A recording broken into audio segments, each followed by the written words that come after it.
Bonjour et bienvenue dans ce 64e épisode de Vente Sereine. Je suis Florence, formatrice en vente et relations clients pour toutes les créatrices artisanales qui souhaitent vendre efficacement et sereinement leurs créations, que ce soit sur Internet ou dans la vraie vie.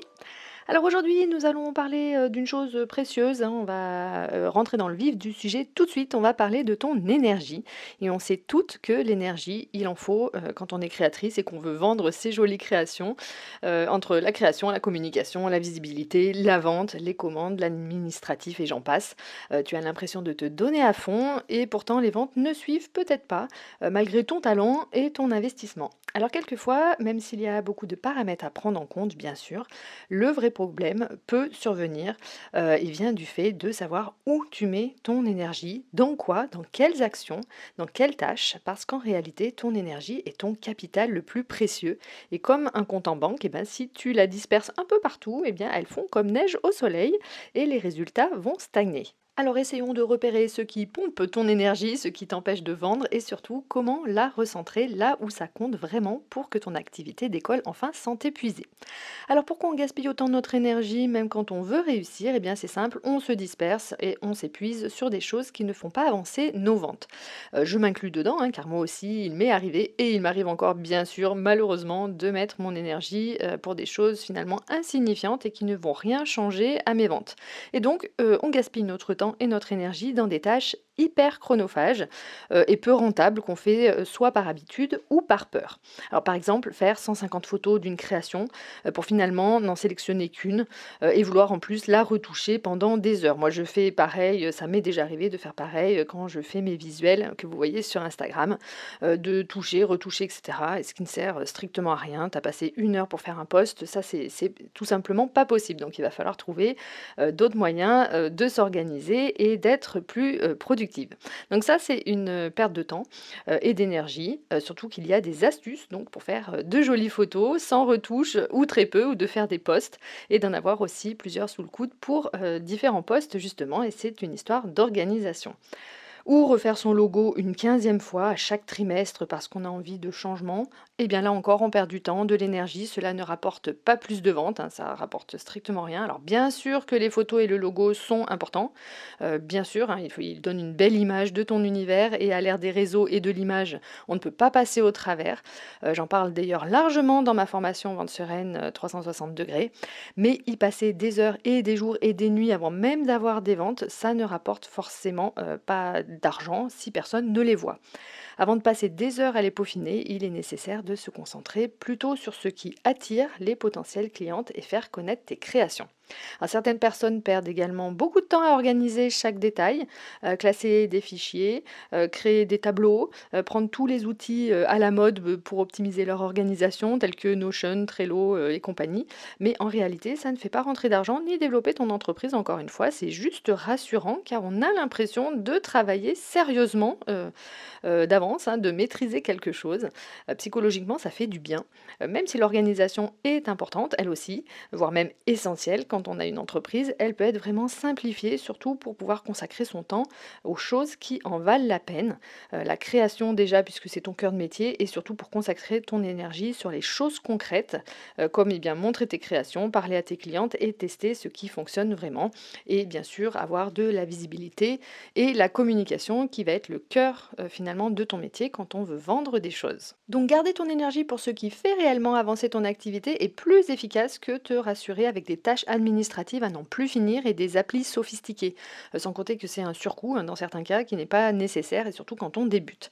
Alors, par ailleurs, comme je le disais tout à l'heure, on fait des tâches aussi par peur, c'est-à-dire qu'on fait certaines choses juste pour ne pas se sentir dépassé ou pour éviter l'échec. Ce sont des actions qu'on fait non pas parce qu'elles vont vraiment faire avancer notre activité, mais pour se rassurer face à l'inconnu ou à la possibilité d'échouer.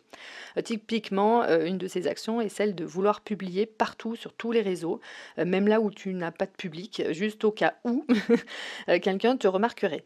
Donc c'est un peu une manière de se dire, voilà, je fais quelque chose pour ne pas rester inactive et faire croire qu'on est référencé partout, et pourtant ce n'est pas là que se trouve l'efficacité. Quand on publie partout sans réelle intention, sans donner le change avec même une communauté, sans avoir de communication et de lien avec les visiteurs, d'être régulière, eh bien ce n'est pas euh, là que tu réaliseras tes meilleures ventes. Sans compter que chaque réseau social, je te le rappelle, a ses codes et son algorithme et qu'il est donc nécessaire d'être active et comprendre comment chaque réseau fonctionne. Et ça pompe aussi beaucoup d'énergie et de temps.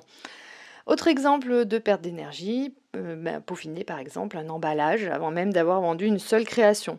On retarde finalement l'action concrète, c'est-à-dire la vente, parce qu'on a peur qu'il ne soit pas parfait. C'est humain, parce qu'on se sent occupé, encore une fois, on veut délivrer le meilleur de nous-mêmes, la perfection, mais en réalité, eh bien, on n'avance pas sur ce qui rapporte vraiment, car le but, si tu veux vendre tes créations, c'est de toucher des personnes pour qu'elles aient envie d'acheter. Et ça passe encore une fois en premier lieu par la visibilité et la communication en premier. Donc ces genres d'actions sont motivées par la peur de l'échec ou du jugement, on pourrait dire, plutôt que par un objectif concret de faire progresser ton entreprise, alors que c'est surtout ce que tu veux, faire progresser ton entreprise, la développer et vendre. Ces types d'actions donnent une illusion de productivité et permettent de se sentir active sans réellement générer de résultats. Alors encore une fois, bien sûr qu'un bel emballage peut faire toute la différence et même provoquer un coup de cœur, donner une impression professionnelle et créer une vraie expérience pour tes clientes quand elles reçoivent leur création. Voilà, l'emballage est bien fait, etc. Bien sûr que c'est important, mais encore une fois, c'est important et utile que si ta création est déjà vue et achetée. Donc je parle de l'emballage qu'on reçoit dans la boîte aux lettres. Alors, évidemment, ça peut être, comme je disais, un levier pour fidéliser et transformer l'expérience en moment mémorable. C'est un booster, mais pas forcément un point de départ. Alors sauf si le packaging, et là j'emploie le mot packaging, bien sûr, fait partie de la vente. Ça, c'est encore autre chose. Si c'est un packaging qui est aussi important que le produit, si tu vends par exemple un coffret cadeau, un objet décoratif, une bougie avec un bel emballage, un beau packaging, ou une création où le packaging est aussi important que le produit, alors là évidemment, tu vas y passer un peu plus de temps et ce sera bien évidemment normal. Donc ça, c'est encore autre chose. Et c'est exactement là qu'on arrive à un point clé, la différence entre être active et être productive.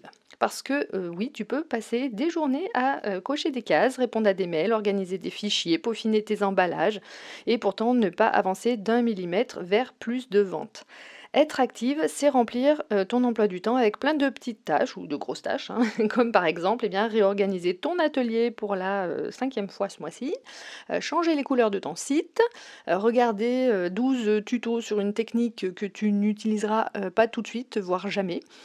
Donc être productive, en revanche, c'est concentrer ton énergie sur des actions qui rapprochent directement tes créations des mains de tes clientes. Comme par exemple, contacter un marché ou un point de vente pour proposer tes créations.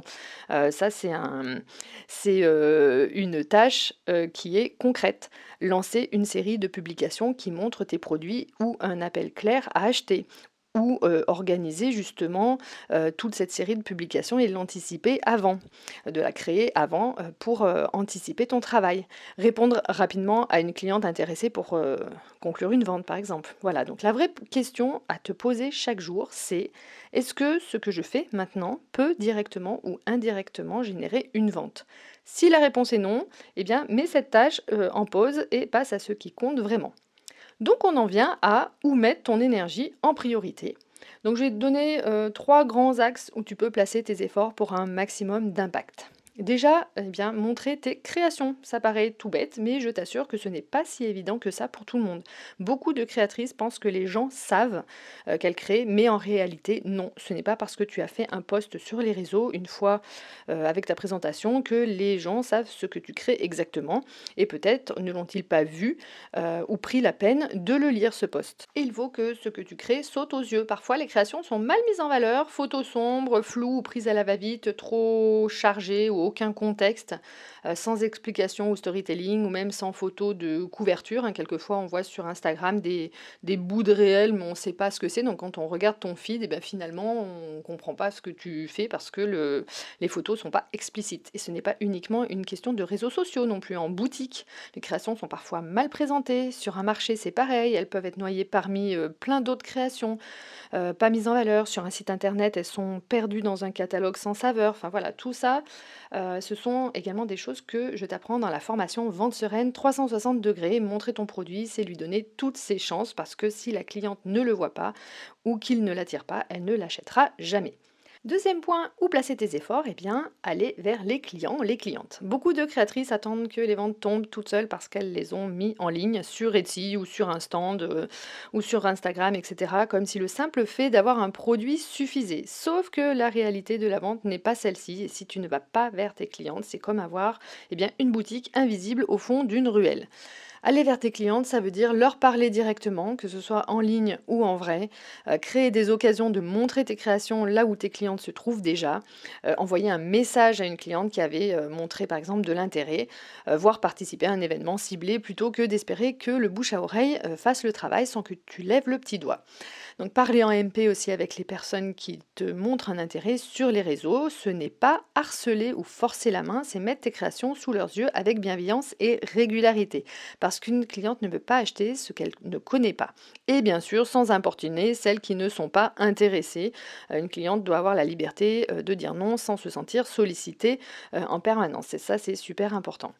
Et troisième point où tu peux placer ton énergie, c'est dans la facilité d'achat. Tu peux avoir la plus belle création du monde, si acheter chez toi c'est trop compliqué, eh bien tu peux perdre des ventes. Et parfois c'est tout bête, pas de prix affiché, paiement trop compliqué ou pas adapté, des descriptions trop vagues, absence d'infos sur comment se procurer le produit ou encore sur les détails ou la livraison, les délais, etc. Faciliter l'achat, c'est enlever tous les freins possibles, que la cliente sache tout de suite combien ça coûte et comment payer, que le passage à l'achat soit simple, clair et rapide, que ces questions trouvent des réponses sans qu'elles aient à te les poser. Donc la règle à garder en tête, plus c'est simple, plus c'est fluide, plus tu vas pouvoir vendre rapidement. Donc voilà, cette semaine, je te propose un petit défi. Choisis une action concrète qui met tes créations sous les yeux de tes clientes idéales. Une seule, mais fais-la vraiment. Tu peux me dire en commentaire ou en MP sur Insta ce que tu auras réalisé. Je serai ravie que tu me le partages. Et si tu tournes en rond, que tu ne sais pas quelles actions mettre en place pour développer ton activité et mettre ton énergie au bon endroit, mes accompagnements, formations et coaching individuels sont là pour t'aider à y voir plus clair et surtout avancer au lieu de patauger dans la semoule. La vente, c'est mon domaine depuis 25 ans. Je peux t'aider vraiment à avancer avec un plan efficace, adapté à ta réalité de créatrice. Toutes les infos sont sur mon site Vente Sereine et tous les témoignages. Et si tu as des questions, je te réponds en MP sur Instagram ou envoie-moi un mail tout simplement à ventesereine@gmail.com.